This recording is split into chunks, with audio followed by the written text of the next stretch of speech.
क्रिस्त में मेरे बहुमूल्य भाइयों बहनों एवं बच्चों, आप सबों को जय यीशु।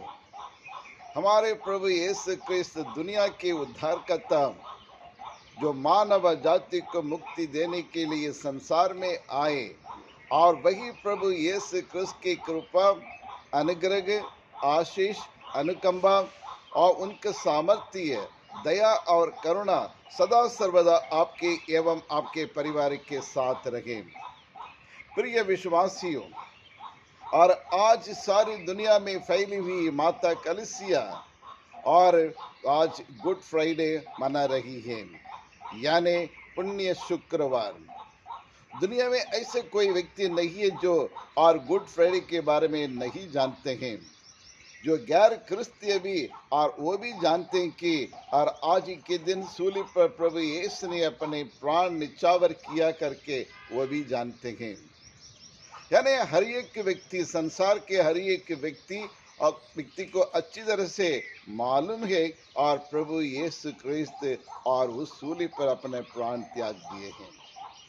जी हाँ, क्रिस्त में प्यारे भाइयों और बहनों, हमारे लिए एक महत्वपूर्ण दिन है। और जिस प्रकार हमने कल पुण्य बृहस्पतिवार और हमने मनाया, जहाँ प्रभु यीशु क्रिस्त और उस रोटी और दाखरस को देखकर और उन्हें कहा, ये मेरा शरीर है और ये मेरा लहू है करके प्रभु ने अपने वचनों से कहा। लेकिन आज पुण्य शुक्रवार में और इस क्रूस पर प्रभु ने वो कर दिखाया है। यानी प्रभु यीशु इस सूली पर, इस क्रूस पर अपने पावन शरीर को बलि चढ़ाया, अपना खून बहाकर और आपकी और मेरे सारे गुनाहों को क्षमा किया है। जी हाँ, क्रिस्त में प्यारे भाइयों और बहनों, और एक बलिदान है। ये सभी बलिदानों में सर्वश्रेष्ठ बलिदान प्रभु यीशु का बलिदान, जो कलवारी पहाड़ी पर और क्रूस पर प्रभु ने जो दिया है। जी हाँ, क्रिस्त में प्यारे भाइयों और बहनों, किसी एक परिवार में एक पिता के 3 बेटे थे और पिता की तबीयत बिगड़ने के कारण और ये महसूस करने लगे कि जल्द से जल्द मैं मर जाऊंगा, और इसलिए मरने से पहले और अपने बेटों को बुलाकर कुछ बातचीत करना चाहते थे। और तीनों बेटों को पास में बुलाया और सबसे बड़े बेटे से उन्होंने यह सवाल किया, बेटा, मेरी मृत्यु के बाद, मेरे मरने के बाद तुम क्या करोगे मेरे लिए? बेटा ने थोड़ी देर सोचा और कहा, पिताजी, मैं आपके लिए आपके मृत्यु के बाद ऐसे एक धूमधाम से एक जुलूस निकालूंगा और पूरे शहर होते हुए और मैं कब्रिस्तान तक आपके लिए और जुलूस निकालूंगा, बैंड बाजा के साथ और फूल मालाओं के साथ, और ऐसे एक जुलूस जो जिंदगी भर लोग उसको याद करें। दूसरे बेटे से पूछा, दूसरे बेटे ने कहा, और पिताजी, मैं आपके लिए बाजार के बीच में और जगह जो चौराही है, शहर के चौराही पर एक सुंदर एक और मूर्ति बनाऊंगा। वहां से गुजरने वाले हर एक व्यक्ति आपको देख के याद करेंगे, ये फलान व्यक्ति है, ये महान व्यक्ति था करके। अब बारी तीसरे बेटे का। तीसरे बेटे से, सबसे छोटा वाला से उनने पूछा, बेटा, तुम क्या करने जा रही हो? और छोटे बेटे ने कहा, पिताजी, ना मैं आपके जुलूस लेने में मेरा दिलचस्प है, ना आपके लिए एक मूर्ति लगाने के मैं नहीं चाहता हूँ, किसी भी चीज में मुझे इंटरेस्ट नहीं हूँ, लेकिन मैं ये दृढ़ संकल्प किया हूँ, जैसे आपने अपना जीवन एक आदर्श जीवन बिताए, और उसी तरह मैं भी एक ईमानदारी से अपने जीवन बिताऊंगा। यानी और एक मनुष्य के जो मूल्य हैं और अच्छे मूल्य को अपने जीवन में उतारूंगा, और लोग के लिए मैं एक आदर्श जीवन बिताऊंगा। आपने और अपने जीवन काल में हर एक गरीब लोगों के, लाचार लोगों की, जरूरत लोगों की और आपने मदद किया है।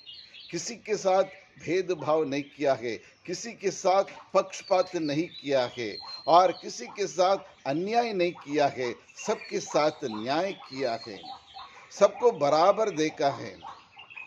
और इतना ही नहीं, अपने समय और ना देखते हुए हमेशा दूसरों की सेवा करने के लिए जब कोई बुलाने आते, मिलने आते थे, सबसे पहले दौड़कर उनकी बातों को सुनते थे, उनकी तकलीफों को दूर करते थे और उनकी मुसीबत में आप अपना हाथ बढ़ाते थे, यानी दूसरों के प्रति अपनापन दिखाया।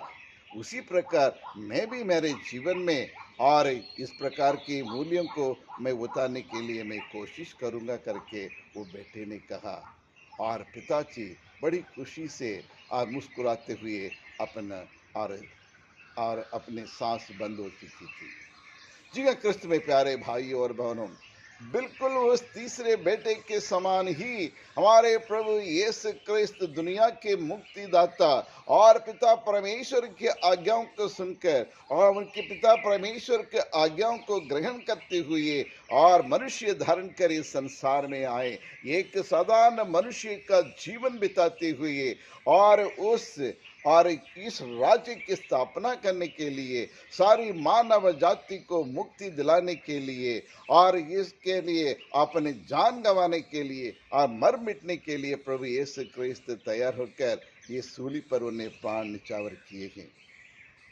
जी हाँ, क्रिस्त में प्यारे भाइयों और बहनों, और प्रभु यीशु क्रिस्त का एक प्राथमिकता था कि ईश्वर की और राज्य की स्थापना करना और ईश्वर पिता परमेश्वर की इच्छाओं को पूरा करना है।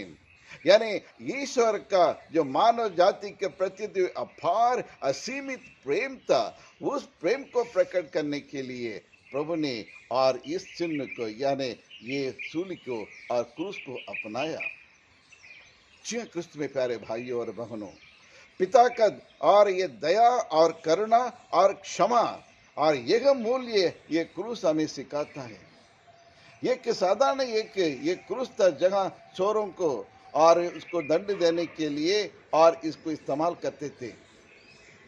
ये अपमान का चिन्ह था, लेकिन प्रभु यीशु ने और अपने आप को उसमें बलि चढ़ाकर और वह उसी को और जीत का विजय का चिन्ह बना दिया है, जीवन का चिन्ह बना दिया है, शांति देने का शांति का चिन्ह प्रतीक है, वो प्रेम का प्रतीक है ये क्रूस। जी हाँ, क्रिस्त में प्यारे भाइयों और बहनों, और प्रभु यीशु ने और अपने इच्छा के अनुसार नहीं और अपने मनमानी नहीं किए, लेकिन परमेश्वर की पिता परमेश्वर ने जिस उद्देश्य के लिए भेजा है उस लक्ष्य को पूरा करने के लिए यही क्रूस उनके काम में आए।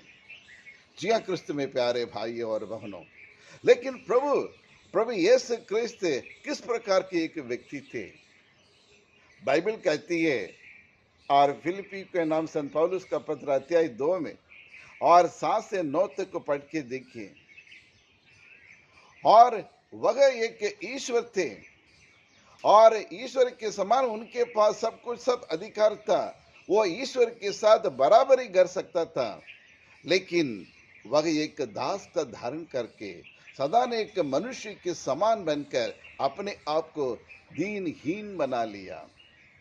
मनुष्य धारण करने के बाद और वह मरण तक, क्रूस मरण तक और ईश्वर के आज्ञाकारी बने और अपने आप को दीनहीन बना लिया है। देखिए क्रिस्त में प्यारे भाइयों और बहनों, वह ईश्वर होते हुए भी, सबके अपने अधिकार होते हुए भी अपने अधिकार दिखाने के लिए नहीं, मैं बड़ा हूं, मैं सब कुछ कर दिखाऊंगा करके प्रभु ने अहंकार में आकर और कुछ भी नहीं किया। नम्रता का, विनम्रता का और एक आदर्श उदाहरण हमें प्रदान किया है। जी हाँ, क्रिस्त में प्यारे भाइयों और बहनों, प्रभु ये सूली पर मरने की कोई क्या जरूरत थी? और कौन उन्हें और ये कहने लगे कि तो क्रूस पर मरना पड़ेगा?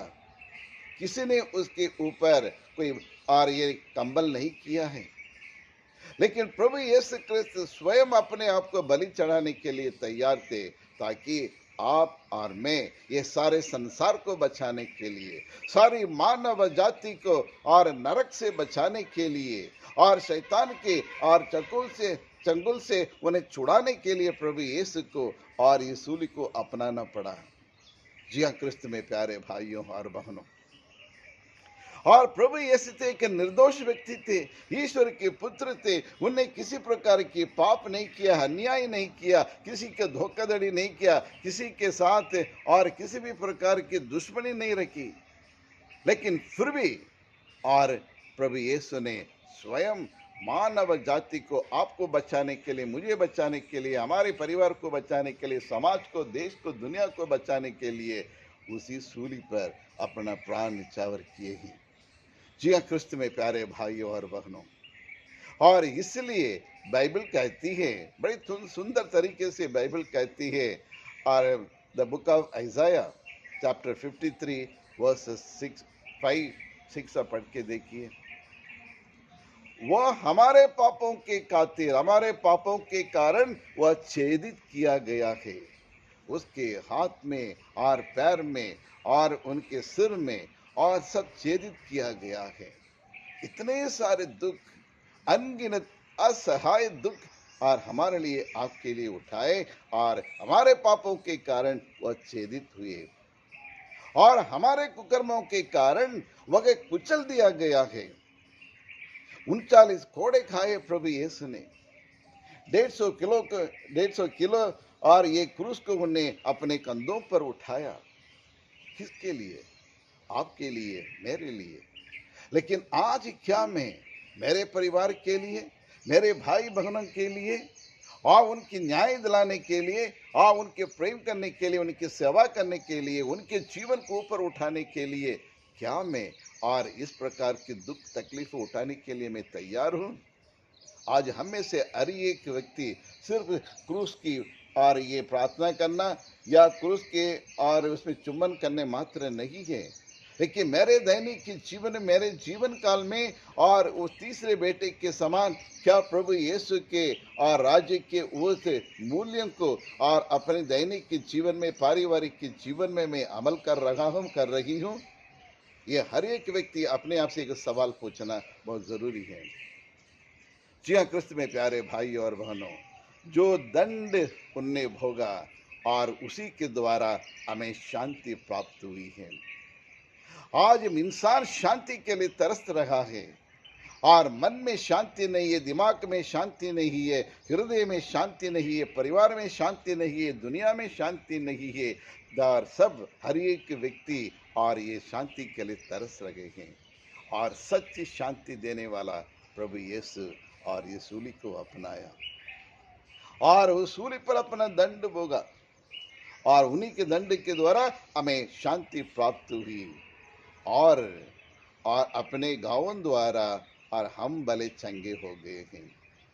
आज यीशु नासरी के नाम से जो प्रार्थना करते हैं, यीशु के पवित्र लहू से प्रार्थना करते हैं, प्रभु यीशु के गाँव के द्वारा और हम प्रार्थना करते तो हमें सब कुछ प्राप्त हो जाता है।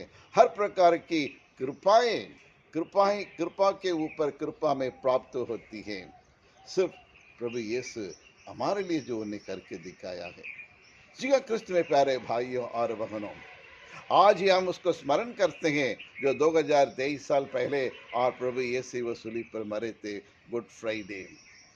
लेकिन आज ईश्वर आपसे और मुझसे और एक सवाल पूछते हैं, क्या आज भी और आप लोग मुझे सूली पर चढ़ाते हैं? Are we crucifying the Christ in our life? क्या जवाब होगा? नहीं। मैं भी बोलूंगा नहीं, मैं प्रभु यीशु को सूली पर नहीं चढ़ाता हूं। या फिर आप प्रभु यीशु को सूली पर चढ़ाते हैं? नहीं, आप भी नहीं चढ़ाते हैं। लेकिन क्रिस्त में प्यारे भाइयों और बहनों, जैसे मैंने शुरुआत में कहा, सिर्फ एक रिचुअल को पालन करने से और को स्मरण करने से, त्योहार को स्मरण करने से मात्र और ये सार्थक नहीं बनता, नहीं होता है। और आज भी आप और मैं, हम में से हर एक व्यक्ति प्रभु यीशु को और सूली पर हम चढ़ाते हैं। कब? जब हम अपने भाई बहनों के साथ अन्याय करते हैं, जब उनके लिए न्याय देने के लिए इनकार कर देते हैं, तब प्रभु यीशु क्रिस्त सूली पर चढ़ाया जाता है। जब महिलाओं के आदर नहीं करते, सम्मान नहीं करते और कोई व्यक्ति किसी के बलात्कार करते हैं, तब प्रभु यीशु क्रिस्त उनमें प्रभु को सूली पर चढ़ाया जाता है। धर्म के नाम में, भाषा के नाम में, संस्कृति के नाम में और राज्य के नाम से और भाषा के नाम से जब लड़ाई झगड़ा जहां होती है और वहां प्रभु यीशु क्रिस्त बार बार सूली पर चढ़ाया जाता है। जब परिवार में पति पत्नी के बीच में हमेशा जब लड़ाई झगड़ा होती है और वहां प्रभु यीशु क्रिस्त को सूली पर चढ़ाया जाता है। जब हमारे बच्चे और हमारे बच्चे जब माता पिता की आदर नहीं करते, सम्मान नहीं करते हैं और उसकी आज्ञाकारी नहीं बनते हैं, तब प्रभु यीशु क्रिस्त को सूली पर चढ़ाया जाता है। जी हाँ, क्रिस्त में प्यारे भाइयों और बहनों, और इतना ही नहीं, जहां आज इस समाज में जितनी बुराइयां हैं और इंसान एक दूसरे इंसान के विरुद्ध उनके मन में क्रोध है, भेदभाव है और पक्षपात है, और जब जब ये सब घटना घटेगी वहां हम प्रभु यीशु को सूली पर चढ़ाते हैं। जी हाँ, क्रिस्त में प्यारे भाइयों और बहनों, और आज की पूजन पद्धति में एक विशेषता है और क्रूस की उपासना। उस क्रूस को हम चुम्बन करते हैं। ये किस प्रकार का चुम्बन है? क्रूस को चुम्बन करना बहुत सरल है, बहुत आसान है। उसके लिए कुछ पैसा देने की जरूरत नहीं पड़ती है। आज दुनिया में और पूरे दुनिया में हम ये मानव जाति में हमें यह देखने को मिलता है, और प्रभु यीशु क्रिस्त और जब अपने जीवन काल में एक ज्योति बनकर, एक दुनिया के नमक, संसार की ज्योति बनकर, संसार के और नमक बनकर अपने जीवन दूसरों के लिए अर्पित किया है। और इसलिए कहते सत्य मार्ग जीवन में हूं करके प्रभु ने कहा, लेकिन उन्हें 33 साल से ज्यादा उन्हें जीने नहीं दिया है। जी हाँ, क्रिस्त में प्यारे भाइयों और बहनों, बाइबल में हमें यह देखने को मिलता है, प्रभु यीशु के 3 प्रकार के लोग उन्हें चुम्बन किया है। सबसे पहले हमें यह देखने को मिलता है, और मां मरियम अपने पुत्र बालक यीशु को चुम्बन करती है। ये मां का चुम्बन है, ये पवित्र चुम्बन है और निष्कलंक निस्वार्थ भाव से वो चुम्बन करती है। ये मां का प्रेम है। जी हाँ, क्रिस्त में प्यारे भाइयों और बहनों, दूसरा एक व्यक्ति यूदा इस्करियोत जो प्रभु यीशु को चुम्बन किया है, और ये मतलब का चुम्बन था, और ये चुम्बन ये विश्वासघात का चुम्बन था, और पैसा के लालच में यूदा इस्करियोत ने और प्रभु यीशु को चुम्बन देकर उन्हें पकड़वाया है।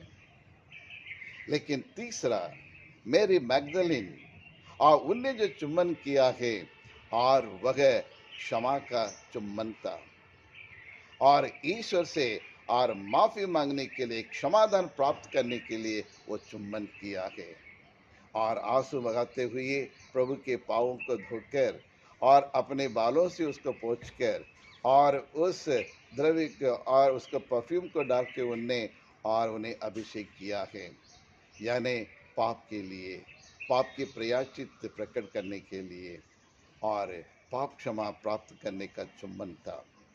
लेकिन हमारे चुम्बन और ये तीनों में से किस व्यक्ति के समान है? तो आइए हम प्रार्थना करें। आज हम उसको, उस क्रूस के और महत्व के बारे में जाने और हमारे दैनिक के जीवन में नहीं उतार करने की और ईश्वर से कृपा मांगे। ये सर्वशक्तिमान शाश्वत परमेश्वर, हम आपको धन्यवाद देते हैं। आज के दिन के लिए हम धन्यवाद देते हैं, और गत दिन में आपने जो भी वरदान अनुग्रह के हमें प्रदान की है उसके लिए हम कोटि कोटि धन्यवाद देते हैं। हे दयालु परमेश्वर, कृपालु दया परमेश्वर हो, और तुम हमेशा अपने भक्तजनों को पुकार कर सुनकर और उनकी मदद करने के लिए, उन्हें उद्धार करने के लिए हमेशा तत्पर रहते हैं। आज इस सारी दुनिया में हर एक इंसान आज गुड फ्राइडे मना रहे हैं। उस महान ऐतिहासिक घटना को हम याद करते हैं और मेरे खातिर, हमारे खातिर और हमारे पापों के खातिर आपने और अपना जीवन देकर और अपने जीवन को बलि चढ़ाकर हमें मुक्ति दिलाया है। उसके लिए हम कोटि कोटि धन्यवाद देते हैं प्रभु। कल और आज और कल कभी ना बदलने वाला परमेश्वर है। जो ईश्वर मुझ में है वो अन्य और बाहर जो है उन सभी ईश्वरों से सर्वश्रेष्ठ ईश्वर तू ही है। शाश्वत परमेश्वर है, शांति का राजकुमार हो प्रभु।